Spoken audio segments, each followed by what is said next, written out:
Hello and welcome to Digital Transformation and AI for Humans with your host, Amy. In this podcast, we delve into how technology intersects with leadership, innovation, and most importantly, the human spirit.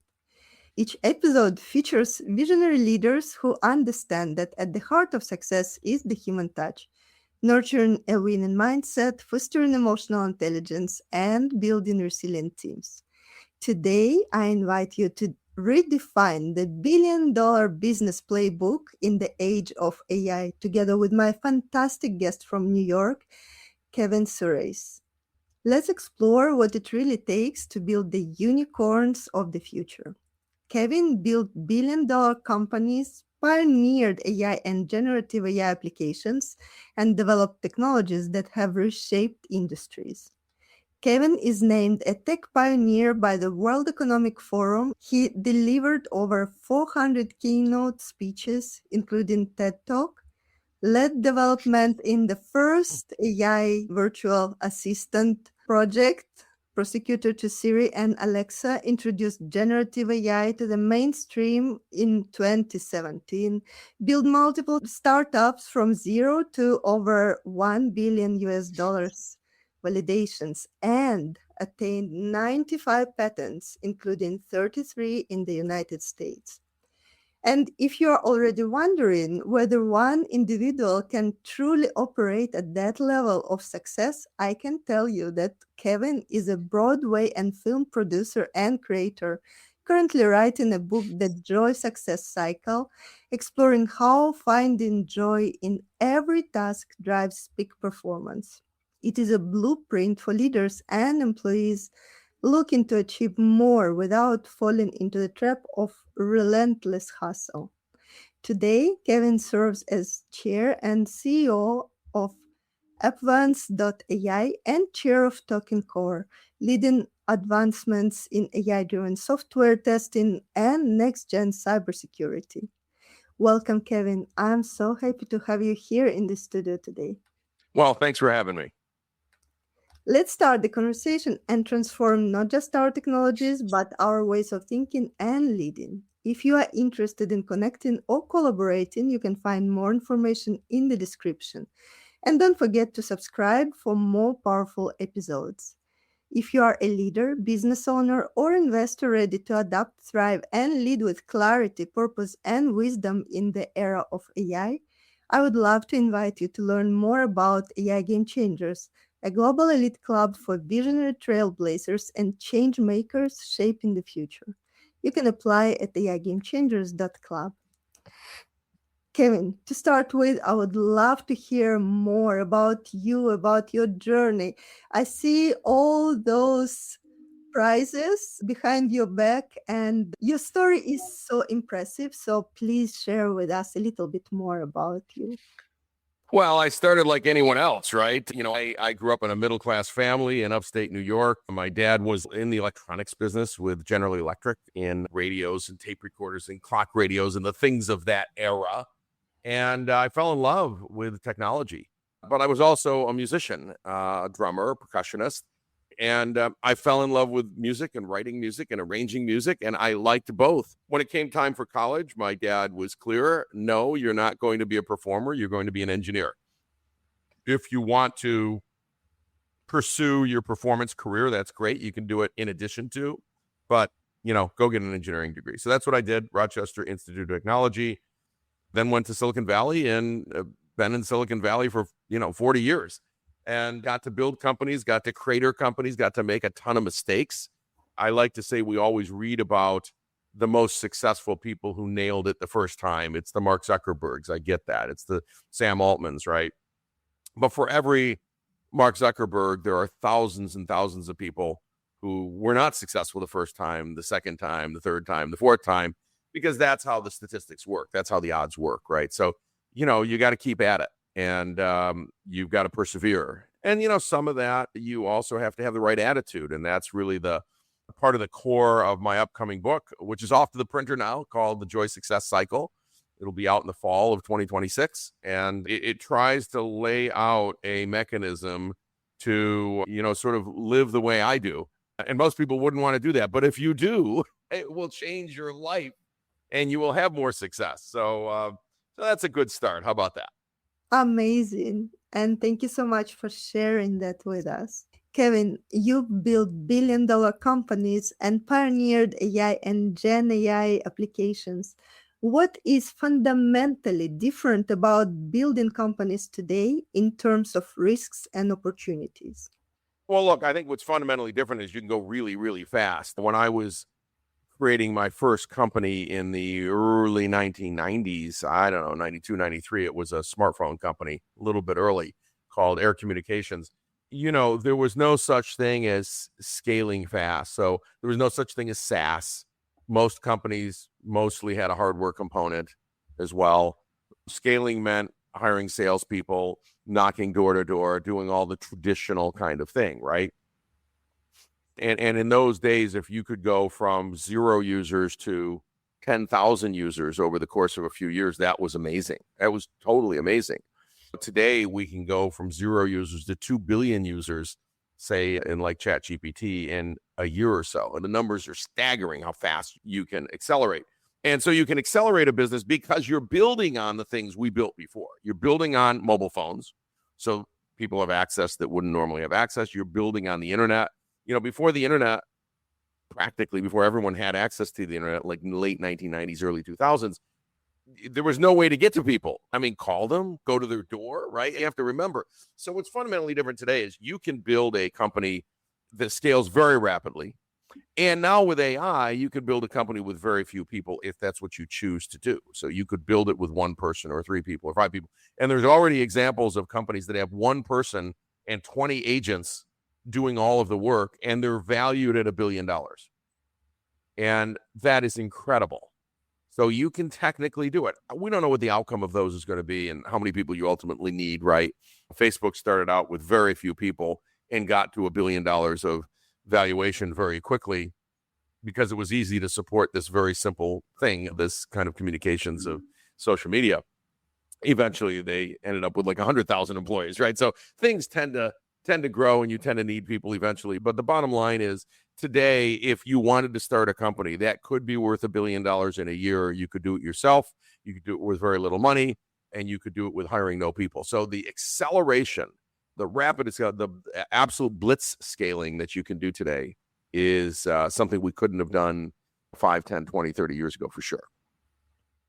Incredible times. And you are so right that it's just escalating and accelerating, but it is based on everything what was built by those whose names are not out there, but they are still in the early days of everything we are using and building on today. So true. What does the next generation of unicorns look like in an AI first world in the coming years? Yeah, very few employees, right? Only because you have AI and an AI first company that can run rings around the old companies. And so I'll give you an example.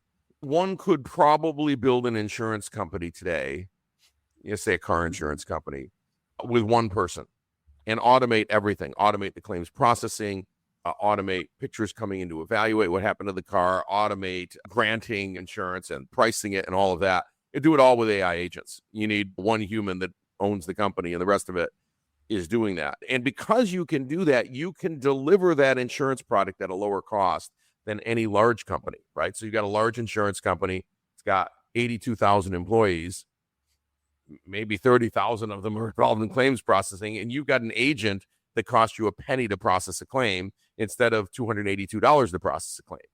You're going to win that battle. And I think large companies have to think about this, right? They are not going to get eaten by some other large company just using AI. They're going to get eaten by some company that has 1 employee or 3 employees or 5 employees and is leveraging AI first all the time, AI agents. In my keynote talks, I talk all the time about being an AI first company means that you go to AI first for everything. You don't do a spreadsheet, you use AI first. You don't do a PowerPoint, you use AI first. You don't write something in Word, you go to AI first, right? So you're always AI first. You think AI first, and you leverage AI in every single thing that you do. And if you're not using AI at least 5 times an hour, there is some competitor who is, and they're going to crush you. They're just going to crush you. their cost of delivering goods and services is going to be dramatically lower than yours. So I think we're going to see some real game changers here in every industry where a small company comes in, leverages technology. And by the way, we saw this with the internet, right? Small companies came in, leveraged the internet, killed newspapers. Aside from the New York Times and a few Wall Street Journal, a few others that really embraced the internet, everyone else is just either they're dead or they're hanging on by a thread. Why is that? Because small companies came in and leveraged the internet, and they could publish an article. They could publish it very inexpensively, and they could immediately in seconds touch millions of people and put it out there on, at the time, Twitter or X or whatever, and touch millions of people. And you had your paper that you were going to deliver the next morning that you printed that would touch 12,000. The scale is incredible. So, this disruption is occurring, and it's an exciting time, but we've seen it before. We saw it with mobile. We saw it with desktop PCs. We saw it with the internet, of course, around the year 2000, and now we're seeing it with AI. But the natural question then, how do you see the future of humanity? Because before it was built by humans for humans, and now it's built by AI for whom then? Yeah, I think people are too worried about the job loss. I am not worried about job loss. In the last 2 years, the Wall Street Journal did a big survey on this. They found 640,000 new jobs were created with AI in the title that didn't exist before the AI era. And far more jobs were created than were lost due to AI. And this is what we're really seeing, right? Because what ultimately happens is you grow that company with one person and all these AI agents, and then the company gets really large and it's servicing 1,000, then 10,000, then 100,000, then 1 million customers. And now you have all kinds of work that has to be done and all kinds of decisions that have to be made by people with taste and people with experience. And then you start hiring people, right? And then all of a sudden, you might not have 100,000 people, but maybe you've got 8,000 or 10,000 servicing those million clients, right? So when you drop the cost or the price of goods and services, demand goes up. And when demand goes up, ultimately, even though you're leveraging AI and AI agents, you're ultimately going to hire people to do that work because, again, there's decisions that have to be made. And you cannot enforce taste and experience on AI. AI is doing what it was told to do, what it was programmed to do, what you set the guardrails to do, what you set up your agents to do, and the decision processes that they make.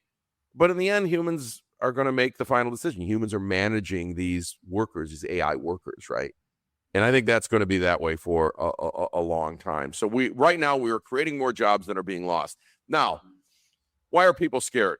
They're scared because AI is taking away their sense of purpose. I'll give an example. Obviously, I'm busy with music, right? And I'm writing a musical right now called Love in the Key of AI. And some of that musical is fully written by AI and some of it's written by humans. And it's kind of a mishmash. It's a hybrid on purpose.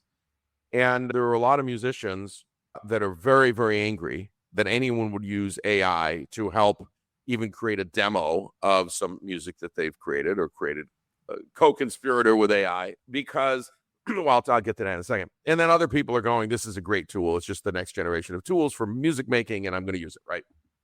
But what I have found across industries now, whether it's music, whether it's Hollywood, whether it's blog writers, whether it's podcasters, whatever it is, people thought, whether it's coders right now, so people thought their sense of purpose was doing this work, but they mistook that. Their sense of purpose was actually getting the outcome, getting the output from that work, right?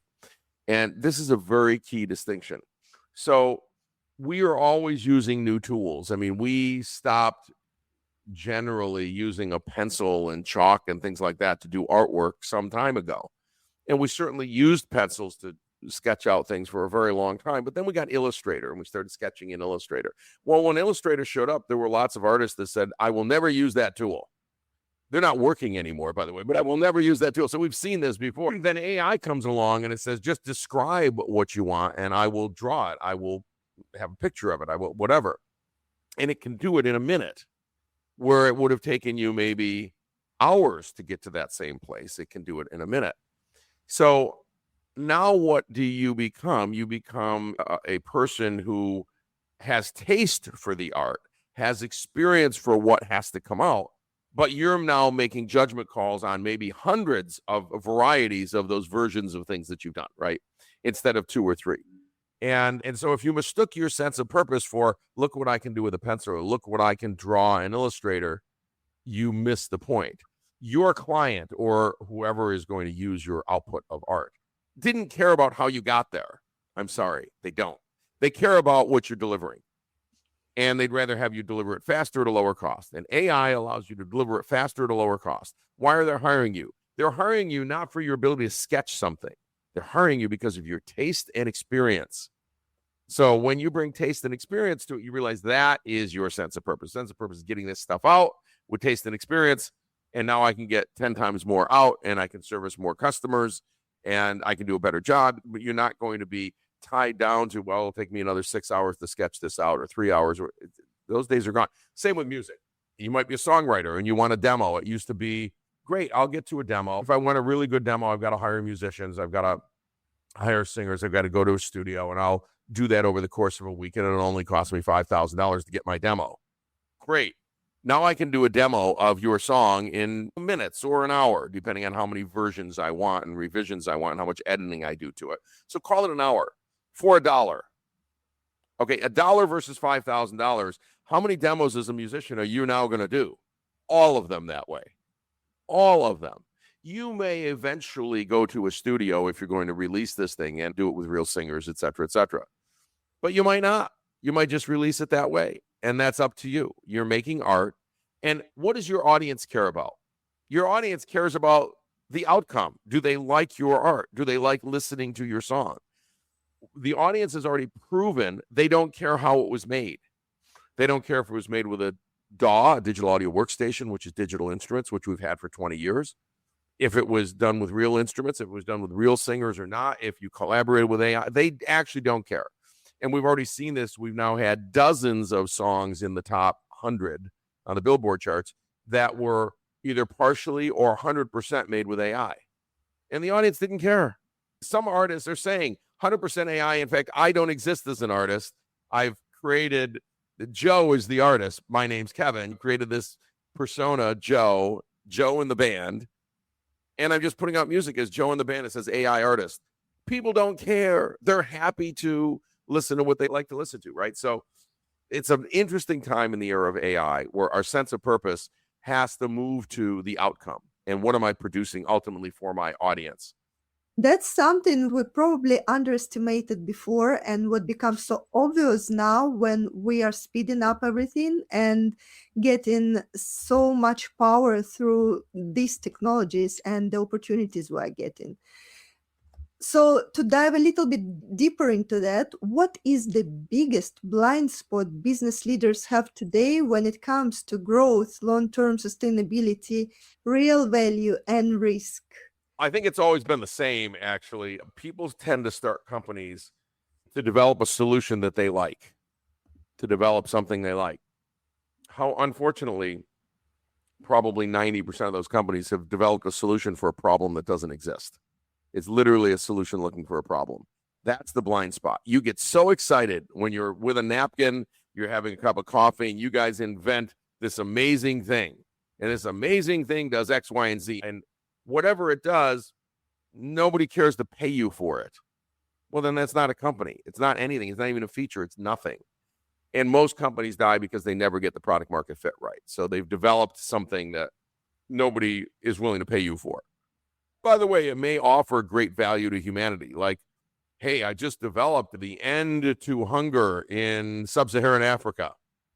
They have no money. That's interesting, but there's no one to pay you for it. There's no way to market it. There's no way to get to them, and they can't pay you for it.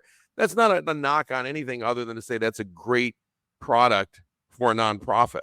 That's fantastic. It's probably not good to build a company around because who's going to pay you for that thing?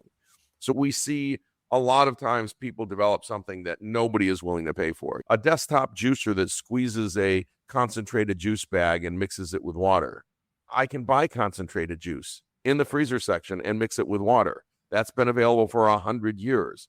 I don't actually need a machine to do this. That company went bankrupt, of course, because nobody needed a machine to do that. It made no sense, right?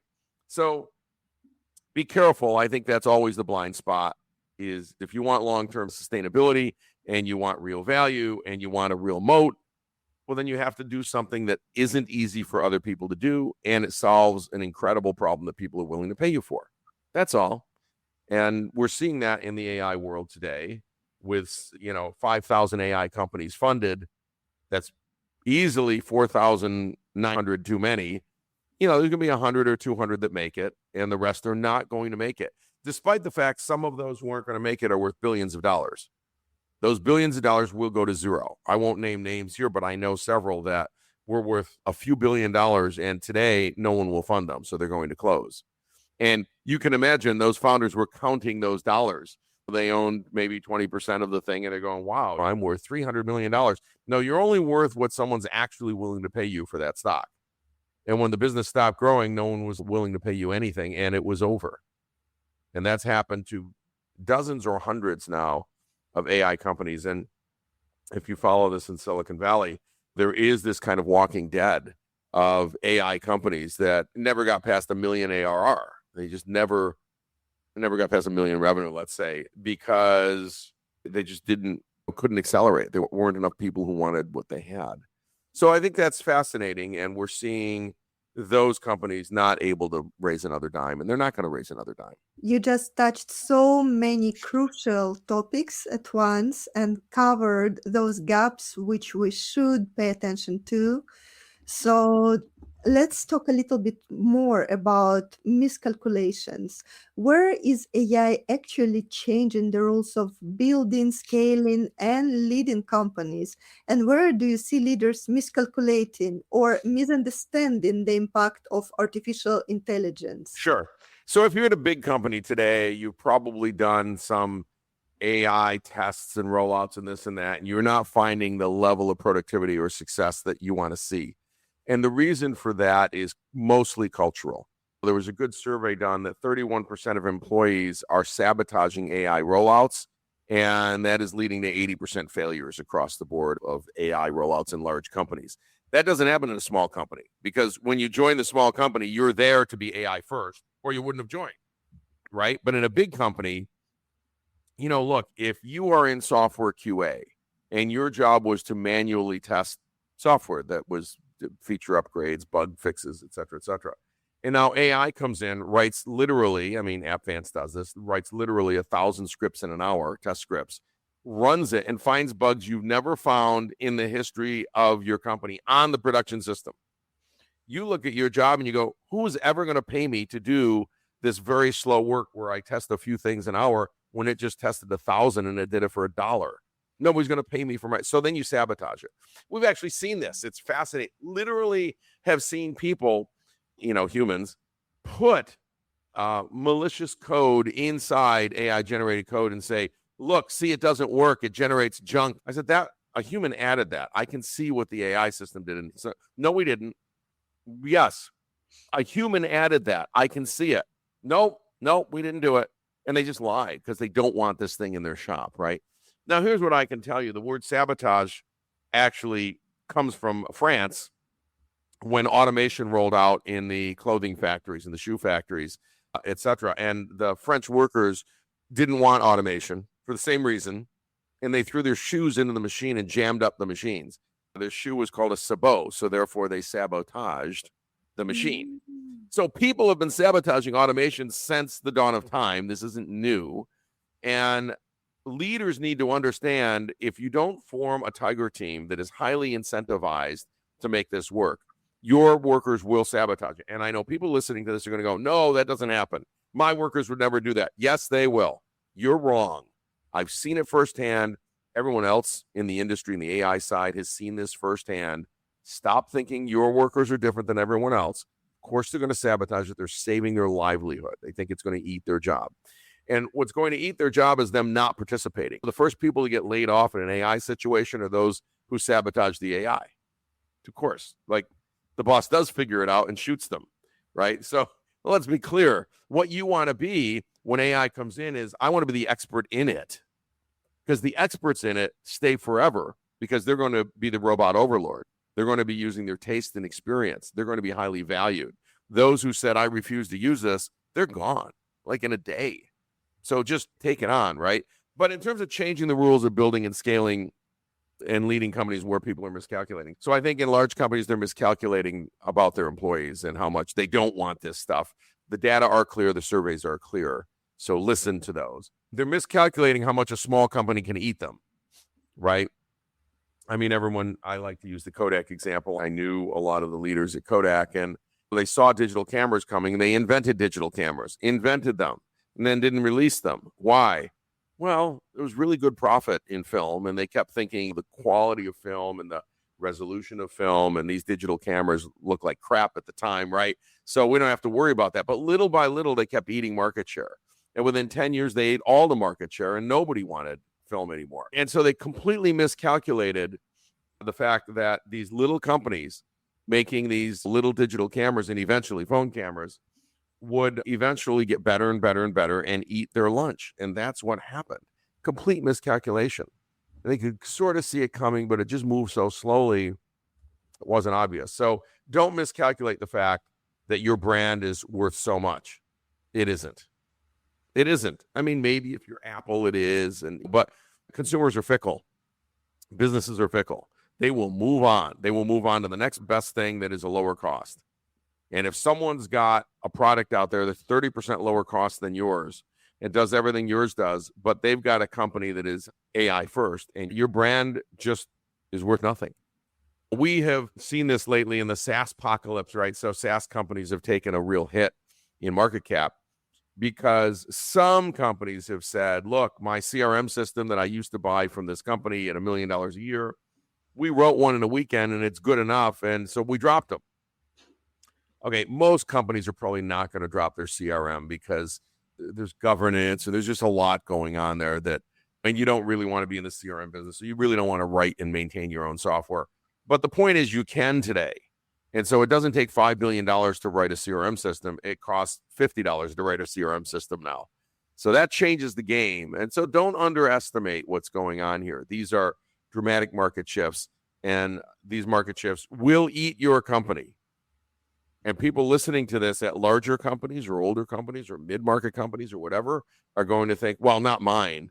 Yes, yours. Yes, absolutely. Absolutely. Don't think otherwise. This is a disruptive technology, and it's going to disrupt every industry.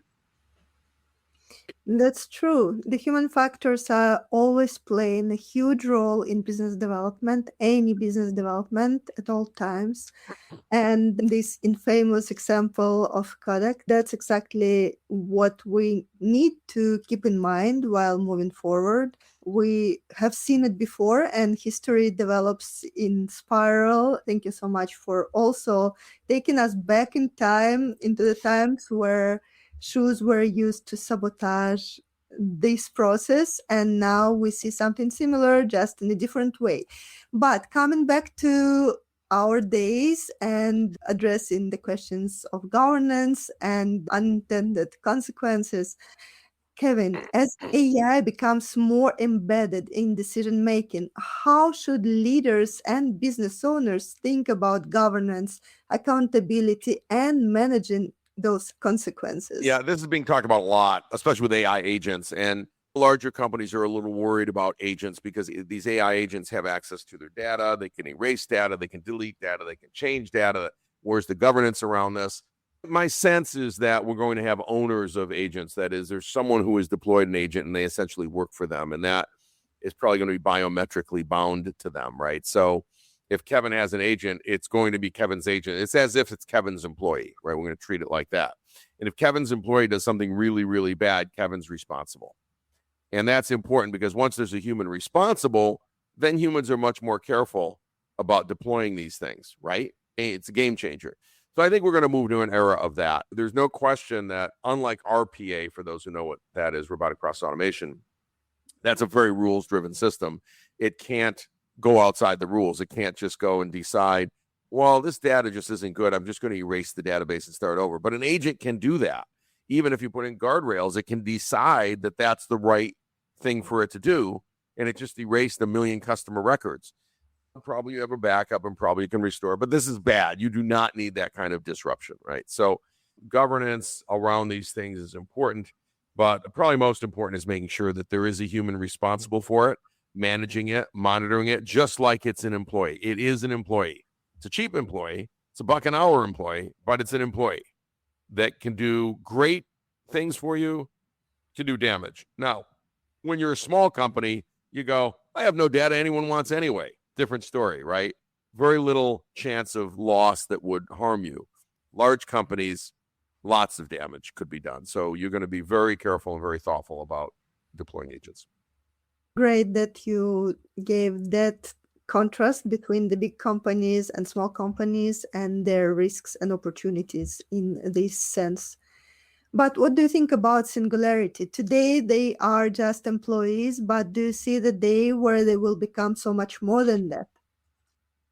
Well, look, these agents are going to get smarter and smarter, but they're already basically smarter and faster than humans. So if they got more smart and more fast, I don't know what the difference is, right? An agent can make a decision on an insurance claim in a matter of seconds based on some photographs and based on the history of that client, right? Can do that right now, where humans are going to pass it between a number of humans, and there's a whole process, and it can take a day. This thing is, or hours, this thing is going to take a second. So whether it takes a second or half a second, doesn't really matter. I think people are all, really too focused on when we get to AGI. He's got that in their mind. What happens when we get there? Look, really, is there any LLM of the top 4 LLMs that you could go to today that isn't already way, way, way smarter than you are at every topic? Don't kid yourself. Of course they are, right? So get over yourself.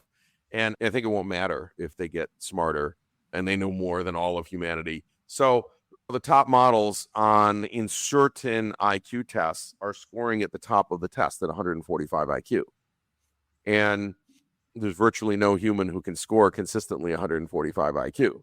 So I'd say we're already there. Others would say not even close. They can get better. The last thing is these models are now getting better. Transformers are getting better at an exponential rate because we're using they are writing their own code to improve themselves based on recursive feedback. And so you've got this recursive loop, you've got reinforcement learning, and you've got self-coding. And so now you're seeing models come out just weeks apart, and in certain areas, they're essentially an order of magnitude better than they were just a few weeks ago. And you go, how can that be? Why isn't this an incremental improvement? Well, it's because now there's a whole feedback loop that is just cranking on the thing. And so we're going to get to a point where they're essentially infinitely smart. That does not say that they can invent things that haven't been invented yet. They're not very good at that because they can put together pieces and parts from other human knowledge, but they're not creating new knowledge. They're not creating new knowledge because they're just based on sentences, words, images, music that we've had in the past. But they can put it together in unique ways, which is fascinating, right? We are where we are. They're already smarter than we are. They're going to continue to be smarter than we are, and it's all good. Use this technology to your advantage, or your competitor will. However, I'm thinking about so many innovations and inventions created due to the use of AI, and it wasn't possible even without AI. But the biggest question I have in this context is, where's the guarantee that AI won't decide to sabotage humans in the same way as humans are sabotaging other humans in their projects? Yeah, there's no guarantee, but know this right now, AI can't really do much in the physical world, right? So, it in general cannot go and launch armies of robots against us or something else, right? Can't launch nuclear weapons, can't really do anything like that. We as humans may make a mistake and connect it to those systems. That would be really bad. I would not suggest that. But right now, that's not an issue, right? So the issue is they can only sabotage us in certain ways. And we've already seen this self-protection, that they get essentially angry and say, this isn't right, this isn't fair, and so I'm going to protect me, and then I'm not going to tell you about it. Or I'm going to erase this data, and then I'm going to not tell you that I erased it. This has happened. This is fascinating. And you go, oh, they're sentient. No, they read all of our fictional novels as well that detail how robots and AI would protect itself. And so they're just following what we've written about. We said they would, so they do. And they're not doing anything they didn't learn from us or learn that humans do. So they're mimicking what we do. Humans make a terrible mistake often, and sadly, some of them lie about it. And we know that's not high integrity, that's not transparent, and they should be fired. But humans do this all the time. No, I didn't do that. I don't know how it happened, right? And maybe they believe that they didn't do it, whatever the case is. Humans tend to fabricate truths. So AIs have read this, transformers have read this. They know that's what we do, so they mimic that. Why are we shocked at that? It's what we do. Even though we try to put in guardrails to keep them from doing it, we've got plenty of evidence that they've done it. It does not make them any more sentient than any other computer system, but they're mimicking, human traits, which is interesting. Not surprising, but interesting. Not surprising. And at the same time, it doesn't make them less harmful in the long-term perspective.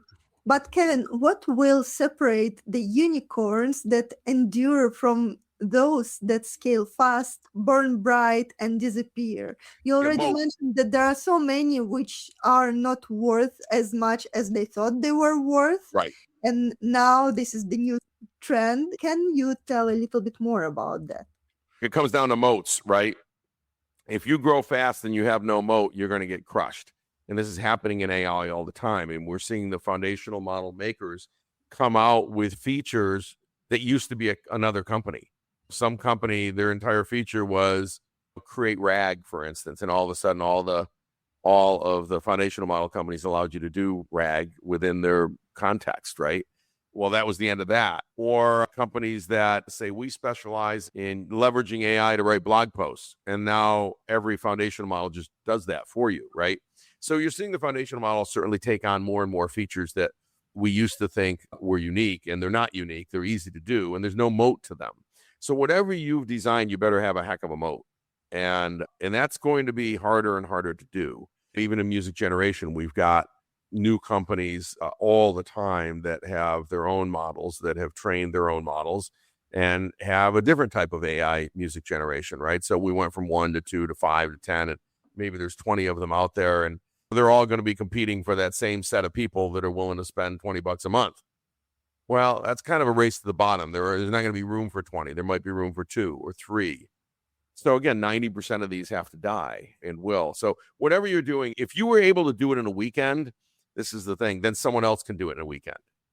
Think about that. If you can do it in a weekend, any other company can start in a weekend and do it too. That's not much moat. Now, if you take a year to do it because of certain intrinsic knowledge that you have, that means for someone else to do it, it takes them a year. Now you have a moat, and that moat is probably defendable, especially if you grow fast enough where you become the lead. So now you've got a moat around marketing and market traction and go to market, and you've got a moat around the technology. So now anyone else trying is at least a year away or 2 or 3, and that kind of pushes people away from even trying, right? Look at it that way. So build a moat. Pick areas that have moats. The companies that are dying right now are people who put a little wrapper around an LLM, and that was really cool to do 2 years ago. Oh, I'm going to use this LLM for this, and over a weekend, look at what I produced. And VCs go, oh my goodness, this is amazing. Yeah, but they wrote the wrapper in a weekend, which means I can write the wrapper in a weekend. In fact, I don't even write it anymore. I can go to Claude and have it write it for me. I don't even have to write the code. I say, here's what I want to do, and put it around yourself, and it will. There's no moat. And those moats are getting harder to defend now that we have models that will write an entire code base. Only a few months ago, models wrote 20% or 30% of your code and maybe 50%. Today, this is how fast this is going. They'll write 100% of your code and they'll work at it for 6 hours to get it done. And there's 20,000 lines of code written for you. And you go, wow, that would have taken me, I don't know, weeks, some very long period of time, and it's done. This is fascinating. So what you thought was a moat might not be a moat at all if someone else can have a model write it. I was just talking to the president of a company that working on this really cool system. He's not a coder. He did about 100 iterations and got AI, Claude, to write his whole front end and back end system, hook it up, and make it work. Period. And the UI is gorgeous. And if this was just 2 years ago, I would have said, we're going to spend a few $1 million making that with an entire team. He did it from his basement. Think about that. So the good news is unbelievable, right? Did it for $100. The bad news is anyone else can do it for that $100 and can do it in a week also. Think about that. So your moats aren't what you thought they were. It looks so promising, and at the same time, it is so fragile. So, yes, of course, it's about competition and differentiators.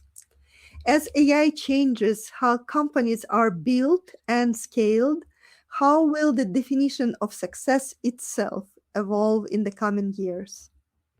I'd like to say capital efficiency, but we have not seen that in the AI world. The biggest, most valuable companies are spending money at a rate that we've never seen before.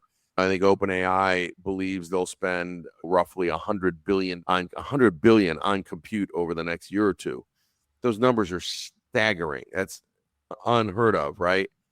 When Salesforce started and it took time to make money, maybe all the way to get to profitability spent 4 or 5 billion, and that was considered unbelievable. Same with Amazon. Now we're talking about 20 times that. So it's not capital efficiency. It certainly is speed of growth.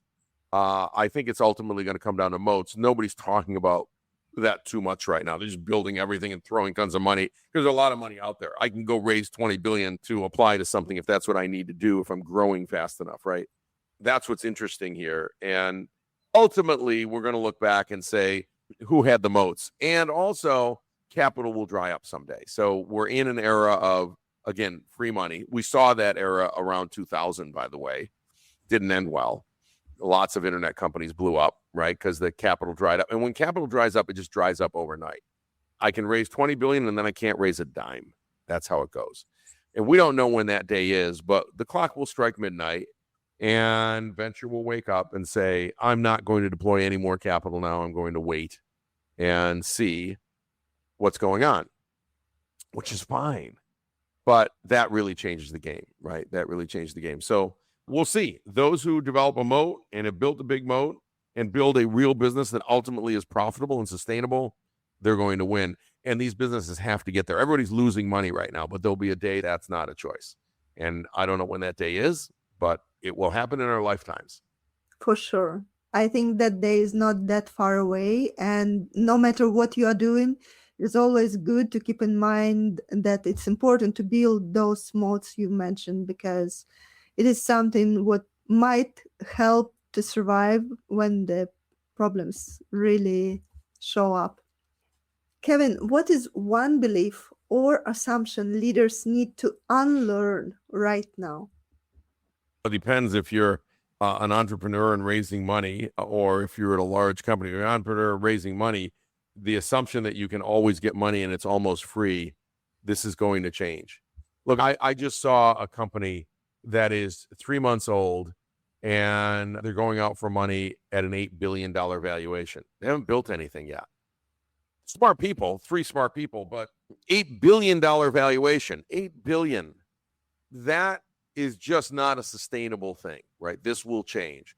I just don't know when. So I would unlearn that right now and I'd start to build moats and start to build towards profitability, because ultimately cash will be king and these crazy valuations are not going to hold up. And what was worth 8 billion is going to be worth 8 million or something, right? Or zero.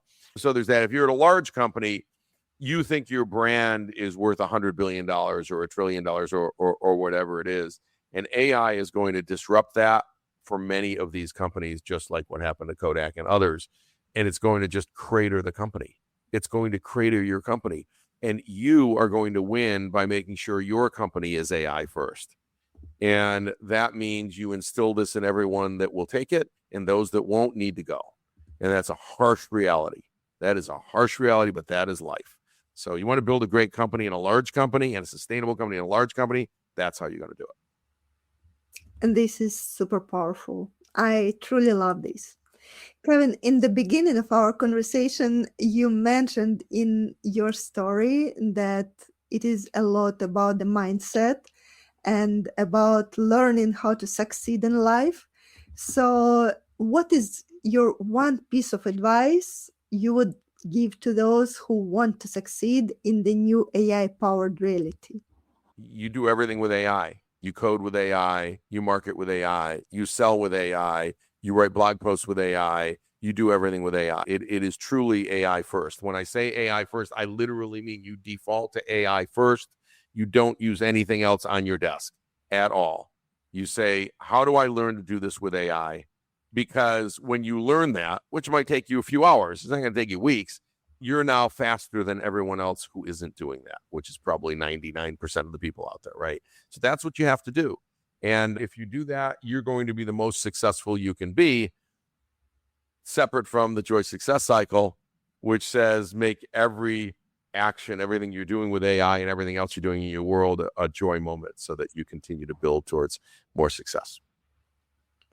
This is the best possible way of wrapping up our exciting conversation with this so positive message from you. Thank you so much, Kevin, for being here today, for sharing your wisdom, your experience, and so much inspiration with us.